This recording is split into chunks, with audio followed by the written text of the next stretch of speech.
तरी भविष्यामध्ये पार्लमेंटला राहुल गांधींच्या समोरच विरोधी पक्षामध्ये या लोकांना बसावं लागणार आहे। ही त्यांनी आता मानसिक तयारी केली पाहिजे।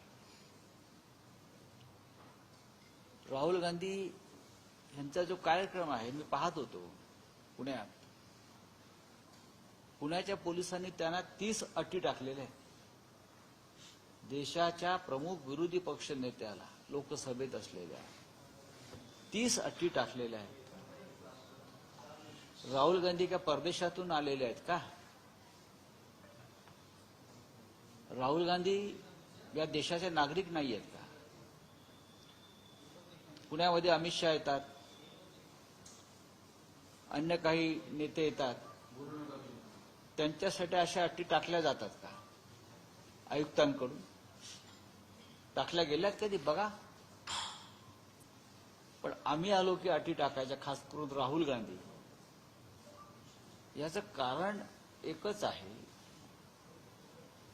या देशातली भारतीय जनता पक्षाची यंत्रणा आणि त्यांची सत्ता यांच्या पायाखालची वाळू सरकलेली आहे। आणि जसं मी काल आपल्याला सांगितलं की सप्टेंबर महिन्यानंतर या सरकारच्या आणि भारतीय जनता पक्षाच्या पडझडीला सुरुवात होईल। घाबरलेलं सरकार आहे। मोदी आणि शहांचे चेहरे बघा तुम्ही, चेहरे बघा दोघांचे, काळे ठिक्कर पडलेले चेहरे आहेत त्यांचे। हे घाबरलेले आहेत राहुल गांधींना। काल सुद्धा राहुल गांधींनी संसद मार्ग पोलीस स्टेशनला जाऊन जो ठिय्या मांडला आणि पॅलेट गन्स चालवणाऱ्या अज्ञात व्यक्तीविरुद्ध गुन्हा दाखल करायला लावला, FIR दाखल करायला लावली आणि सरकार झुकलं। त्याच्यामुळे पुण्यातल्या भाजपच्या लोकांना वाटत असेल की ते फार मोठी मर्दुमकी गाजवतायत, फार मोठं शौर्य गाजवतायत, पोलिसांच्या मदतीने गुंडगिरी करू इच्छितात। ही त्यांना लागलेली अखेरची घरघर आहे। ही गुंडगिरी भविष्यामध्ये मोडून काढली जाईल, हे मी तुम्हाला आता सांगतो। हा बोला। हा मग युवा की आवाज म्हणजे काय असतं? हे वंदे मातरम म्हणजे युवा की आवाज, बाकी काय ना? बेरोजगारी, महागाई, नोकऱ्या, ही युवा की आवाज नाहीये का? वंदे मातरमचा आणि भाजपचा संबंध आला कधी? वंदे मातरमचा आणि भारतीय जनता पक्षाचा अजिबात संबंध नसून वंदे मातरमचा आणि काँग्रेसचा संबंध आहे। ज्यांचा स्वातंत्र्य लढ्याशी संबंध नाही त्यांनी वंदे मातरमची उठाठेव करू नये, या मताचा मी आहे। वंदे मातरम 1932 साली ज्या स्वरूपात घटना समितीने सुद्धा स्वीकारलं, त्यानंतर आणि आधी काँग्रेस वर्किंग कमिटीवर नेताजी सुभाषचंद्र बोस, सरदार वल्लभभाई पटेल असे लोक होते आणि त्यांनीही वंदे मातरमची 2 कडवी अधिकृतपणे स्वीकारली। ती भाजपला मान्य का नसावीत? त्यांना ती मान्य असायला पाहिजे, कारण यांचा स्वातंत्र्याशी संबंध नाही, स्वातंत्र्य लढ्याशी संबंध नाही। यांनी कधी वंदे मातरमची गर्जना केली नाही। जे वंदे मातरम करत फासावर गेले त्यांचा यांचा काही संबंध नाही आणि आता हे नसते उठाठेव करतायत। या देशामध्ये कोणीही वंदे मातरमला विरोध केलेला नाही, हे लक्षात घ्या। जंतर मंतरवर मुलं वंदे मातरम गात असताना त्यांच्यावरती पोलिसांनी लाठी हल्ला केला, हे फक्त ब्रिटिश काळामध्ये होत होतं। जंतर मंतरवर मुलींचे घोळके वंदे मातरम गात होते आणि पोलिसांनी येऊन त्यांना लाठ्या मारल्या, त्यांच्यावर पॅलेट गन चालवल्या आणि हे आता पुण्यामध्ये वंदे मातरम गात आहे। यांच्या बापदाद्यांचा एक तरी कोणी वंदे मातरम गात फासावर गेलाय का? कशालाही ढोंग करताय?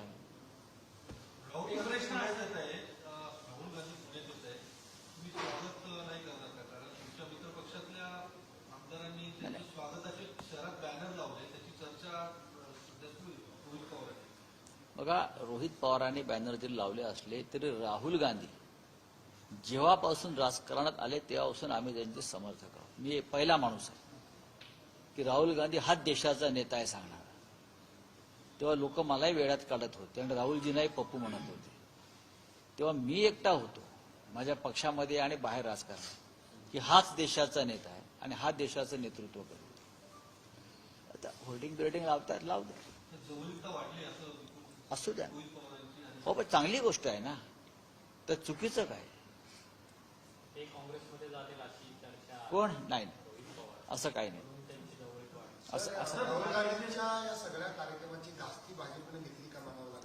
अहो भाजप हा जो आहे हा डरपोक लोकांचा पक्ष आहे. सत्तेची कवचकुंडल आहेत म्हणून त्यांची थोडंसं ही दादागिरी दिसते. ज्या दिवशी सत्ता जाईल त्या दिवशी 90% भाजपा बिळात गेलेला असेल. वर्षभर बाहेर पडणार नाहीत ते घरात. भारतीय जनता पक्षाला तुम्ही फार शूर पक्ष किंवा राष्ट्रभक्त पक्ष मानून फार चूक करताय. ही भीती आहे त्यांच्या मनातली, राहुल गांधींनी निर्माण. हो, राहुल गांधीविषयी भीती आहे. उधळून लावणार म्हणजे का उधळून लावणार? ते विद्यार्थ्यांशी बोलतात म्हणून उधळून लावणार आहेत का? राहुल गांधींचा कार्यक्रम उधळून लावण्याची भाषा जर कोणी करत असेल तर तो दहशतवाद आहे. आणि अशा प्रकारची भूमिका घेणाऱ्यांवरती पुणे पोलीस आयुक्तांनी कठोर कारवाई केली पाहिजे. राहुल गांधी या देशाचे विरोधी पक्षनेते आहेत. ते या देशातल्या विद्यार्थ्यांशी पुण्यातल्या बोलतायत, खास करून विद्यार्थिनीशी बोलतायत. नारी शक्ती वंदना नावाचं बिलावर तुम्ही सातत्यानं आम्हाला आव्हान देताय आणि नारी शक्ती जमते आहे राहुल गांधींच्या स्वागताला, त्यांच्याशी संवाद करायला, आणि तुम्ही तो कार्यक्रम उधळून लावायच्या गोष्टी करताय. याला महाराष्ट्राच्या भाषेमध्ये गांडूगिरी म्हणतात. काँग्रेसच्या 60 लोकांवर गुन्हे दाखल झाले, पण जो राडा झालाय तो काँग्रेस विरुद्ध भाजप म्हणजे एनएसयूआय विरुद्ध अभाविप. मग अभाविपच्या कार्यकर्त्यांवर गुन्हे दाखल झाले नाही. अभाविपीवरती ते करणार नाही, कारण इकडल्या पोलीस आयुक्तांचा तुम्हाला इतिहास माहिती असेल काय आहे ते राजकीय. मला सांगायला नको. नागपूर असेल, पुणे असेल, काही प्रमुख शहरामध्ये देवेंद्र फडणवीस आणि अमित शहा मिळून जे पोलीस आयुक्त नेमलेले आहेत त्याच्यामध्ये पुण्यातले पोलीस आयुक्त आहेत. आणि काँग्रेसवरती हल्ला केला व काँग्रेसवरती गुन्हे दाखल केले. काँग्रेस हा सुद्धा एक चळवळीतला पक्ष आमच्याप्रमाणे आहे. स्वातंत्र्य चळवळीपासून ते रस्त्यावरती आहेत. मला असं वाटत नाही की काँग्रेसचे कार्यकर्ते घाबरतील यांना. आरोप केलाय की हे जे राहुल गांधींचा आता सगळ्या पुण्यात दौरा हे पेड मॉडेल आहे. दुसरं काय आहे? सर प्रश्न आहे. मंचर डेअरीमध्ये जो भेसळीचा प्रकार झाला त्यामध्ये मला काय माहित नाही हा विषय. मला कशाला नगरसेवक पद रद्द झालेलं आहे, म्हणजे पुन्हा एकदा तुमच्या मुंबई अत्यंत चुकीच्या पद्धतीनं सूडबुद्धीने शिवसेनेच्या नगरसेवकांचं जात प्रमाणपत्र रद्द करून आमची संख्या कमी करण्याचा प्रयत्न सुरू आहे. विशाखा राऊत यांचं जात प्रमाणपत्र त्यांचं मूळ गाव पालघरमधून त्यांना तहसील कार्यालयाने दिलं आहे. त्यांच्या समोर ज्या उमेदवार होत्या ज्यांनी ही तक्रार केली आहे त्यांचं प्रमाणपत्र कोकणातल्या वैभववाडीचं ते सुद्धा संशयास्पद आहे. शिंदे गटाचं साधारण 25 पेक्षा जास्त भाजपच्या नगरसेवकांचं जात प्रमाणपत्र संशयाच्या भोवऱ्यात आहे. त्यांचा एकही माणूस अद्याप डिस्क्वालिफाय झाला नाही, मग केला जात नाही. पण शिवसेना, काँग्रेस किंवा अन्य पक्ष विरोधातले आहेत त्यांचं केलं जातं. याचं तुम्हाला कारण स्पष्ट आहे. मला असं वाटत नाही. बघा, मोदींच्या कार्यक्रमाला कुठून लोक आणतात, अमित शहाच्या कार्यक्रमाला कुठून लोक आणतात. ही वेळ राहुल गांधींच्या कार्यक्रमावरती येत नाही. राहुल गांधी हा एक लोकप्रिय नेता आहे तरुणांमधला. मोदींच्या आणि अमित शहाच्या खुर्च्या रिकाम्या असतात हल्ली, आपण पाहिलं असेल. तेव्हा जे काम तुम्ही करता, पैसे देऊन लोक आणणं किंवा अंगणवाडी सेविकांना आणणं किंवा सरकारी कर्मचाऱ्यांना जबरदस्तीनं आणणं, पैसे देऊन आणणं, याची गरज राहुलजींना लागत नाही.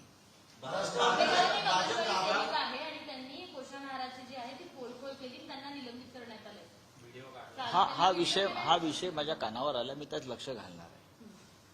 त्या ज्या सेविका आहेत त्यांना मी भेटणार आहे लवकरच. कोण घाबरलाय?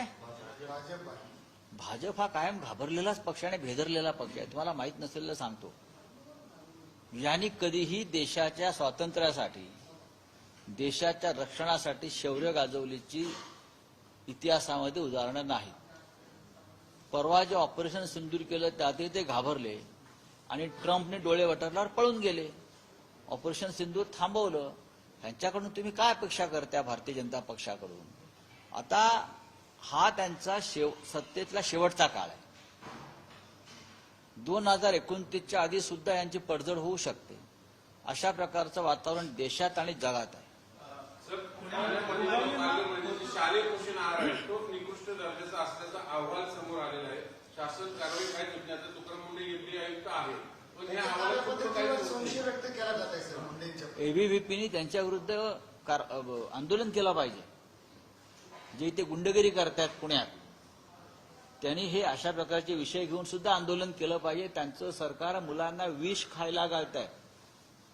विष, बरं का? त्याच्या विरुद्ध का नाही आंदोलन करत? त्याच्या विरुद्ध आम्ही आंदोलनं करायची या मुलांसाठी, तरुणांसाठी. हा, उत्तम शाळा निर्माण व्हाव्यात यासाठी अभिजित दिपके आंदोलन करतायत. उद्या आदित्य ठाकरे हे मुंबईतली मैदानं वाचवावीत यासाठी तिरंगा यात्रा काढतायत. हे एबीव्हीपीला का सुचत नाही?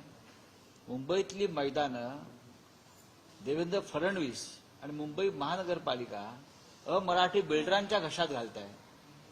शेकडो एकरची मुलांना खेळायला मैदानं नाहीत मुंबईच्या, महाराष्ट्राच्या राजधानी. उद्या तिरंगा यात्रा त्यासाठी काढली जाते आदित्यजींच्या नेतृत्वाखाली.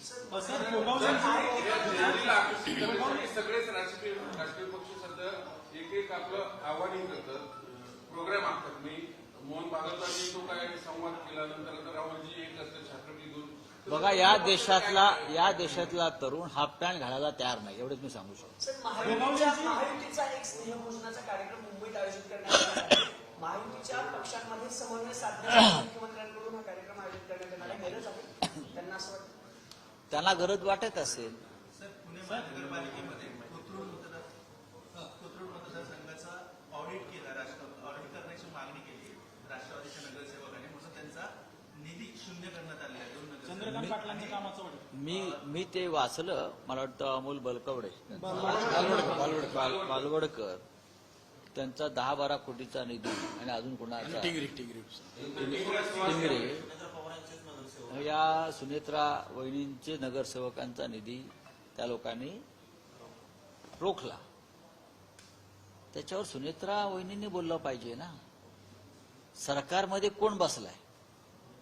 सरकारमध्ये त्या उपमुख्यमंत्री आहेत आणि त्यांच्या पुणे जिल्ह्यामध्ये जिथून ते नेतृत्व करतात त्या पुणे जिल्ह्यातून जर तुमच्या 2 नगरसेवकांचा निधी थांबवला असेल तर कधीतरी या विषयावर उपमुख्यमंत्री म्हणून त्यांनी बोललं पाहिजे. अजितदादांचा वारसा आपण सांगता, त्या बोलत नसतील तर पार्थ पवारांनी बोललं पाहिजे. आपण राज्यसभेचे खासदार आहात आपल्या पक्षाचे, आपण नेते आहात तरुणांचे आपल्या पक्षातल्या. तुम्ही किती काळ भारतीय जनता पक्षाच्या पालख्या वाहत राहणार आहात? दादा स्वतः भारतीय जनता पक्षाला सोडण्याच्या तयारीमध्ये, मानसिकतेमध्ये असताना दुर्दैवाने त्यांचा अपघात झाला. चला, थँक्यू. बोललं पाहिजे ते का बोलत नाही? त्यांचा काही दबाव वाटतोय की नक्कीच. काँग्रेसने आरोप केलाय मग तो खरं म्हणायचं? नाही, बघा, दबाव प्रत्येकावर आहे, शिवसेना आणि काँग्रेस पक्ष सोडून. सुप्रियाताई पवार सुद्धा एकला चालू रे, त्यांची लढाई चालू आहे आमच्या बरोबर. पण आता दबाव आहेत कोण? सुप्रियाताई? नाही, मला वाटत नाही सुप्रियाताई पवार कोणत्या दबावाखाली आहे. सुप्रियाताई पवार या महाविकास आघाडीच्या महत्वाच्या नेत्या आहेत. आमच्या बरोबर त्या आहेत. रोहित पवार आहे, जयंतराव पाटील आहेत. पण प्रत्येक पक्षावर संकट आहे, या लोकांनी आणलेलं आहे. आणि हा अल्प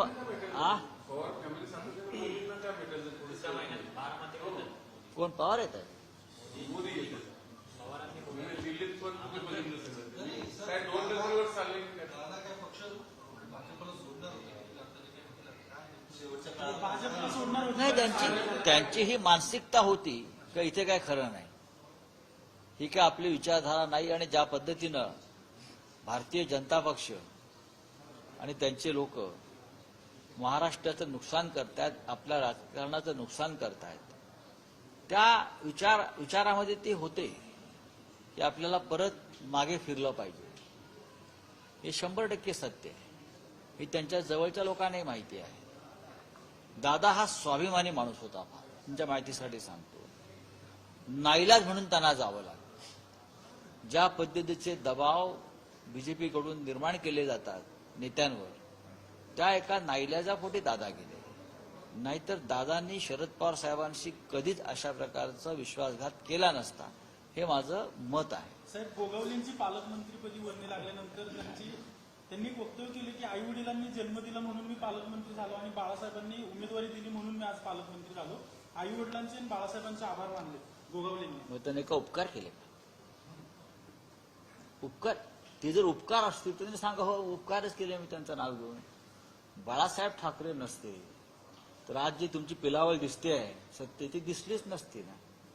लाज वाटली पाहिजे तुम्हाला. बाळासाहेब ठाकरेंच्या शिवसेनेच्या पाठीत तुम्ही खंजीर खुपसला. तर केंद्रामध्ये पुन्हा एकदा अधिवेशन झाल्यानंतर भाजपकडनं डिलिमिटेशन बिल मंजूर करण्यासाठी खासदारांची जुळवाजुळव केली जाऊ शकते. कठीण आहे, कठीण आहे. चला, थँक्यू. कठीण आहे. एक भाजप आमदारांचे वक्तव्य महेश कांगे. अरे जाऊ दे ना. पुन्हा मी पुन्हा काय राहुल गांधी जी पुन्हा में आ रहे हैं. सातने बड़ी इसलिए एक मत होता राहुल गांधी जी पुन्हा में आ रहे हैं छात्रों की गूंज प्रोग्राम के अंदर, और हजारों के संख्या में स्टूडेंट्स, खास करके बच्चियां, उस प्रोग्राम में शिरकत लेंगी. राहुल जी के साथ डायलॉग होगा. पुन्हा एक ऐसा शहर है, यहां से स्वतंत्रता की चिंगारी भी देश में गई. लोकमान्य तिलक हो या बड़े बड़े नेता हो, यहां छात्रों की गूंज जो उठेगी वो पूरे देश में जाएगी. और इस वजह से भारतीय जनता पार्टी डर गई है और गुंडागर्दी पर उतर आई है. राहुल गांधी देश के नेता प्रतिपक्ष है, लोकसभा में प्रतिष्ठित नेता है, भारत के नेता है. आपने उसके ऊपर, राहुल गांधी जी यहां आने वाले हैं, 30 से भी ज्यादा शर्तें लगाई पुलिस ने. यहां मोदी जी आते हैं, अमित शाह आते हैं, बीजेपी के नेता लोग आते हैं, उनके ऊपर इस प्रकार की भी शर्तें आपने रखी है. ये करना है, ये नहीं करना है. लीडर ऑफ अपोजिशन के साथ इस प्रकार का बर्ताव किसी लोकतंत्र में होता है? और कल गुंडागर्दी की लोगों ने. थोड़े दिन, सितंबर के बाद उनकी गुंडागर्दी खत्म हो जाएगी. Thank you.